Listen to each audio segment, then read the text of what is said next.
níṣe ni àwọn ọmọ Yorùbá ni wọ́n sì ń sọ̀rọ̀ nípa ìṣẹ̀lẹ̀ náà táwọn kan sì ń sọ fún olórí ẹbí ìyún ẹni tó jẹ́ bíi Dáúdù Ààrẹ Ọ̀nà Kakanfò ilẹ̀ Yorùbá àná olóògbé MKO Abiola ìyún olóyè Kọ́lá Abiola pé kó tètè jáde kó sọ̀rọ̀ lórí ọ̀rọ̀ náà nítorí pé ọ̀rọ̀ tí àbúrò ẹ̀ ìyún ọmọ bàbá ẹ̀ Abdulmumin Abiola tó sọ ọ̀rọ̀ náà àṣírí ńlá ni ó sì lè bà á lórúkọ jẹ́. Ǹjẹ́ àṣírí wo ni wọ́n tú nípa Kọ́lá Abiola? Kí ni wọ́n sọ nípa ẹ̀? Ó mà ní bí Abdulmumin Abiola tó jẹ́ ọ̀kan lára àwọn ọmọ Abiola tó tún jẹ́ àbúrò fún Kọ́lá bó ṣe sọ̀rọ̀ lórí ètò oníròyìn iléeṣẹ́ Channels Television ní Ṣeun Ọ̀kínbalóyè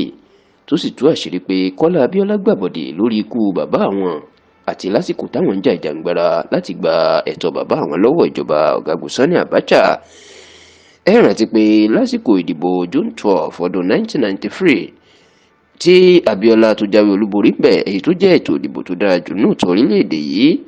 ní ìjọba ọ̀gágun Ibrahim Babangida ló fagilé ètò ìdìbò náà ó sì jẹ́ pé lẹ́yìn tí Abiola tó fagilé kéde ààrẹ gẹ́gẹ́ bí ààrẹ níjọba ọ̀gágun Sani Abacha gbé tí wọ́n sì jù sátìmọ́lé níbi tó padà kú sí lẹ́yìn ikú òjijì Sani Abacha. Ọ̀pọ̀ àwọn èèyàn ni wọ́n fẹ̀sùn kàn àwọn àgbà àtàwọn ọba ilẹ̀ Yorùbá páwọn ló dalẹ̀ Abiola tó gbàbọ̀dé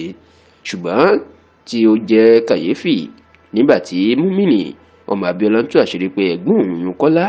tó jẹ́ àkọ́bí ọmọkùnrin bàbá àwọn òǹgá wà lára àwọn tó gbàbọ̀dé fún bàbá àwọn èyí tó ti dariwo ńlá ní ilẹ̀ Yorùbá báyìí. Nígbà tí Abdulmumin bá Ṣeun Ọ̀kínbalóyè sọ̀rọ̀ ó jẹ́ kó di mímọ̀ pé nígbà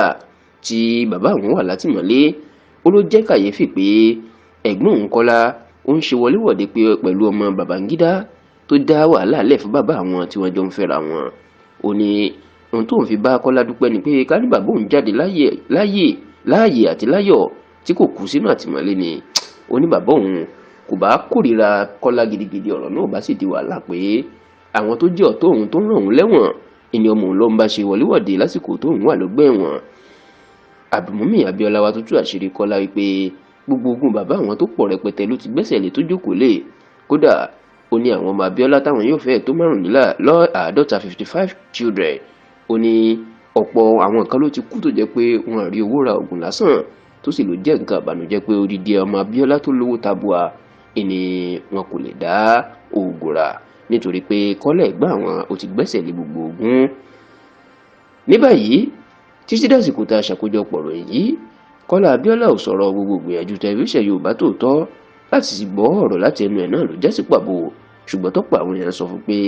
àṣírí tí Abdulmumin tú yìí ó ti pọ̀ ju kó dákẹ́ lọ o tí wọ́n sì ń sọ pé kó sọ̀rọ̀ sókè kó sì fọ́ àbúrò ẹ̀ lésì lórí àwọn nǹkan tó sọ.